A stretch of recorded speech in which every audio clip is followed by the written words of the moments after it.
Hello guys, welcome to the channel Ayur Prerna. और आज का ये वीडियो आपके लिए एक नई अपॉर्चुनिटी लेकर आता है। ये उन कैंडिडेट्स के लिए है जैसे कि जो अपना ईयर बर्बाद नहीं करना चाहते और एडमिशन लेना चाहते हैं और अभी तक उन्हें कहीं सीट्स नहीं मिली हो, ना ही उन्होंने अपने स्टेट में प्राइवेट कॉलेज के लिए ऑप्ट किया हो, ना ही अदर स्टेट में उन्हें प्राइवेट के लिए ऑप्ट किया हो, और अब वो चाह रहे हैं कि कहीं से भी मुझे कॉलेज मिल जाए। देखो, डीम्ड में अगर आपको मिला है या आप नहीं जाना चाहते थे, ये आपकी चॉइस है। लेकिन कर्नाटका स्टेट की काउंसलिंग एक बून होती है उन लोगों के लिए जो वेट करते रह जाते हैं, गवर्नमेंट का वेट करते रह जाते हैं, और उसके चक्कर में वो लोग डीम्ड भी नहीं भरते और स्टेट के प्राइवेट कॉलेजेस अगर आपके थोड़े खराब है या आप उस स्टेट में प्रैक्टिकल अप्रोच अच्छी नहीं है तो वहां पर पार्टिसिपेट नहीं करना चाहते। और महाराष्ट्र जैसे स्टेट में आपको किसी भी प्रकार की सीट क्लिनिकल नॉन क्लिनिकल नहीं मिली हुई है, तो आप सोच रहे हैं कि मुझे कहाँ पार्टिसिपेट करना चाहिए।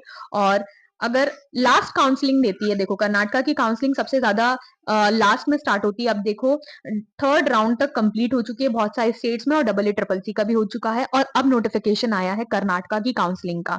ठीक है, तो ये ब्रोशर मैंने टेलीग्राम चैनल पे अपलोड कर दिया है। अगर आपने अभी तक मेरा टेलीग्राम चैनल ज्वाइन नहीं किया है तो प्लीज ज्वाइन कर लो, क्योंकि लेटेस्ट इन्फॉर्मेशन मैं सबसे पहले टेलीग्राम में आपको ये पीडीएफ मैंने कल रात में ही शेयर कर दिया था, ताकि आप भी एक बार गो थ्रू कर लो इसके लिए। और फिर मैं सारी इन्फॉर्मेशन कलेक्ट करके आपके लिए ये वीडियो लेकर आई हूँ।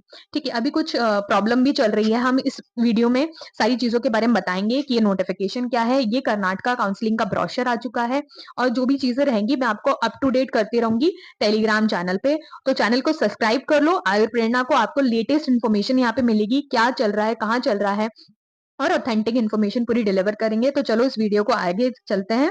ये कर्नाटका एग्जामिनेशन अथॉरिटी जो कि केईए है उसके लिए है, और ये ब्रोशर रहने वाला है 2025 से 26 के सेशन का। ठीक है, इसमें कन्नड़ लैंग्वेज भी यूज हुई है क्योंकि उनकी ऑथेंटिक लैंग्वेज है। ठीक है, ये ब्रोशर पूरा मिल जाएगा। एलिजिबिलिटी क्राइटेरिया क्या है, मैंडेटरी डॉक्यूमेंट्स क्या है, procedure for conduction of verification, ठीक है, user ID and secret key, essential to proceed after verification, entry of options, reservation of seats in favour of certain categories, allotment logic, mode of payment of fee, admission procedure, forfeitures of selected seats. और ये सारी information आपको इस brochure में मिल जाएगी। मैं आपको highlight points तो बता ही दूंगी, लेकिन अगर अगर आप खुद से एक बार जस्टिफिकेशन करना चाहते हो, अगर आप एडमिशन लेना चाहते हो, तो मैं हर स्टेट की आपको बोलती हूँ ब्रोशर आपको खुद को भी एक बार गो थ्रू करना चाहिए, कि किसी से भी गलती हो सकती है, कोई पॉइंट छूट सकता है, लेकिन अगर आप उसके लिए सिंसियर हो तो आपको खुद से एक बार ब्रोशर जरूर पढ़ना चाहिए। ठीक है, कर्नाटका स्टेट में बहुत सारे महाराष्ट्र के भी कैंडिडेट्स अपेयर करते हैं, क्योंकि वहां पर नंबर ऑफ प्राइवेट कॉलेजेस बहुत ज्यादा है, और यूजी के लिए तो मैक्सिमम सीट्स अगर किसी स्टेट में है तो वो कर्नाटका स्टेट ही है। तो यूजी की काउंसलिंग अब वहां पर कर्नाटका में खत्म हो चुकी है, कल ही उसकी काउंसलिंग खत्म हुई है, इसलिए आज से उसका पीजी की काउंसलिंग का नोटिफिकेशन आ चुका है। और बहुत अच्छी कॉलेजेस भी है, एसडीएम हसन, एसडीएम उडुपी जैसे वर्ल्ड वाइड फेमस कॉलेजेस वहां पर है, वहां का एनवायरमेंट और सारी चीजें बहुत अच्छी है। और मैं आपको जैसे जैसे जो भी इन्फॉर्मेशन आती रहूंगी आपको पूरी तरीके से गाइड करती रहूंगी, जैसे कि हमने महाराष्ट्र का किया था, यूपी का किया था, एमपी का किया था, वैसे हम अब नेक्स्ट स्टेट कर्नाटका का करने वाले हैं। ठीक है, अब इस ब्रोशर में आप सारी डिस्क्लेमर वगैरह अच्छे से पढ़ेंगे। और अगर आप कैटेगरी के हो, देखो अगर आप दूसरे स्टेट से होते हो तो आप जब भी स्टेट चेंज करते हो तो आप general as a U R unreserve category में ही आते हो। ठीक है, और कर्नाटका का किसी भी तरीके से कोई लोग ये सोचना मत कि मैं वो कर लूं, क्योंकि कर्नाटका में प्राइवेट कॉलेजेस में बहुत ज्यादा एक बून होता है, जैसे कि मैं आपको उसके बारे में पहले ही बता देती हूँ। जैसे कि एसडीएम की बात करूं मैं, तो एसडीएम कॉलेजेस में तीन तरीके की सीट्स होती है। एक गवर्नमेंट सीट्स होती है। ठीक है, इसके लिए कौन एलिजिबल है, बहुत ज्यादा इन्फॉर्मेशन आ रही थी मेरे पास, क्योरीज आ रही थी कि इसके लिए कौन एलिजिबल है, क्योंकि इसमें फीस क्राइटेरिया जो है वो कम है।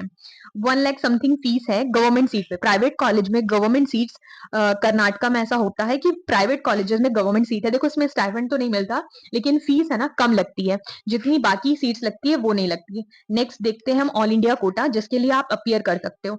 अगर किसी कॉलेजेस में पर्टिकुलर कोई ब्रांच में 5 सीट है, तो 5 सीट या 5 सीट्स में एक सीट जाएगी हमारी गवर्नमेंट कोटा में, दूसरी सीट जाएगी हमारे ऑल इंडिया कोटा के लिए। अगर आप कर्नाटका स्टेट से नहीं बिलोंग करते हैं तो भी आप ऑल इंडिया कोटा के लिए एलिजिबल हो सकते हो। नेक्स्ट आती है मैनेजमेंट के लिए, तो आप मैनेजमेंट के लिए भी एलिजिबल हो सकते हो। नेक्स्ट आता है एनआरआई कोटा, जैसे कि हमने डबल ए ट्रिपल सी में इस बार देखा था कि जो एनआरआई कोटा था कुछ डीम्ड यूनिवर्सिटी ने उनके लिए रिजर्वेशन करके रखा था, लेकिन सेकेंड राउंड तक अगर उसमें एडमिशन नहीं होते तो उनका कन्वर्जन हो जाता है। देखो फीस उनकी थोड़ी ज्यादा रहती है, लेकिन अगर आप एनआरआई नहीं है, लेकिन आप एनआरआई सीट्स पर एडमिशन ले सकते हैं। ये सारी पॉसिबिलिटीज हो जाती है, लेकिन ये फर्स्ट राउंड से नहीं होती। पहले तो ऑल इंडिया और मैनेजमेंट की ही सीट्स भराती है। आपकी रैंकिंग के हिसाब से डिसाइड होगा कि आप कौन सी सीट्स ले सकते हो। अगर आप किसी को पर्टिकुलरली जानते हो इन नामचीन कॉलेज में, तो आप उनसे भी कांटेक्ट कर सकते हो, ठीक है। और फिर उसके बाद फीस स्ट्रक्चर किस तरीके से रहता है, जैसे ऑल इंडिया कोटा की फीस, अगर एसडीएम की स्पेशली मैं बात करूं, क्योंकि एसडीएम में ऐसा नहीं होता कि सिर्फ कर्नाटका के बच्चे होते हैं, पंजाब, हरियाणा, यूपी, एमपी सब तरह से वहां पे बच्चे जाते हैं, क्योंकि कॉलेज बहुत अच्छा है, एक एनवायरमेंट वहां पे बहुत अच्छा, एक्सपोजर बहुत अच्छा होता है, ठीक है, और थोड़ा स्ट्रिक्ट एनवायरमेंट भी रहता है। डिस्क्लेमर देना मेरा भी रिस्पॉन्सिबिलिटी है। ऑल इंडिया कोटा की फीस अगर मैं आपको पहले ही बता देती हूँ, 4 लाख। देखो, ये सिर्फ एसडीएम का मैं क्यों स्पेसिफिकली आपको बता रही हूँ, क्योंकि सब लोग अप्रोच करते हैं मेनली एसडीएम के लिए, इसलिए एसडीएम का बाकी इन्फॉर्मेशन मैं आपको, ब्रोशर में तो सारी इन्फॉर्मेशन है, मैं टाइम टू टाइम आपके इसके पार्ट्स बनाकर आपको और भी इन्फॉर्म करती रहूंगी, ठीक है। लेकिन ये एक ब्रॉड क्राइटेरिया होता है, अगर आप प्राइवेट कॉलेजेस में जाके अपनी पोस्ट ग्रेजुएशन करना चाहते हो, तो 80% बच्चे जो रहते हैं वो देखते हैं कि हाँ, वहाँ फीस स्ट्रक्चर क्या है। सबसे पहला जो पॉइंट रहता है वो फीस स्ट्रक्चर का आता है, ठीक है। तो मैनेजमेंट की जो इसकी सीट है वो 5 लाख जाती है, और नेक्स्ट जो सीट रहती है हमारी एनआरआई सीट्स, तो उसकी फीस है ना 7 लाख है। और बाकी इन्फॉर्मेशन मैं आपको देती रहूंगी। This is a overview of such video. तो आपको इस को गो थ्रू करना है। देखो, 7 तारीख से उसके रजिस्ट्रेशन स्टार्ट हो चुके हैं। Posting of notification on the website, ये हमारे लिए कैलेंडर है ऑफ द इवेंट्स। 7 तारीख से रजिस्ट्रेशन स्टार्ट हो चुके हैं, और इन्फॉर्मेशन ये जो मैं आपको प्रोवाइड कर रही हूँ ये भी 7 तारीख को आ गया।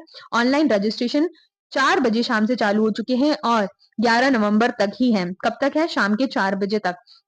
तो 7, 8, 9, 10, 11 5 दिन का आपको समय मिलता है। ऑलरेडी 7 तारीख को बहुत सारे बच्चों को ये इन्फॉर्मेशन नहीं पहुंची थी, तो आपके लिए सिर्फ 4 दिन बचते हैं, ठीक है। लास्ट डे ऑफ पे the registration fee, registration fee पे करने के लिए आपको 11 तारीख का ही 2 घंटे एक्स्ट्रा मिल रहे हैं, मतलब 6 बजे तक आपको ये इन्फॉर्मेशन मिलेगी। हाँ, एक डिस्क्लेमर और, वेरिफिकेशन अगर आप करवाना चाहते हो, जैसे कि एमपी स्टेट में होता है कि वेरिफिकेशन आपका रजिस्ट्रेशन के बाद ऑफलाइन मोड पर होता है, वैसे यहाँ पर होने वाला है आपका ऑफलाइन मोड। बैंगलोर में जाकर आपको रजिस्ट्रेशन कराना पड़ेगा, और medical examination to person with disability, ये भी वहीं पर होता है बैंगलोर में जहां पर आप करने जाओगे।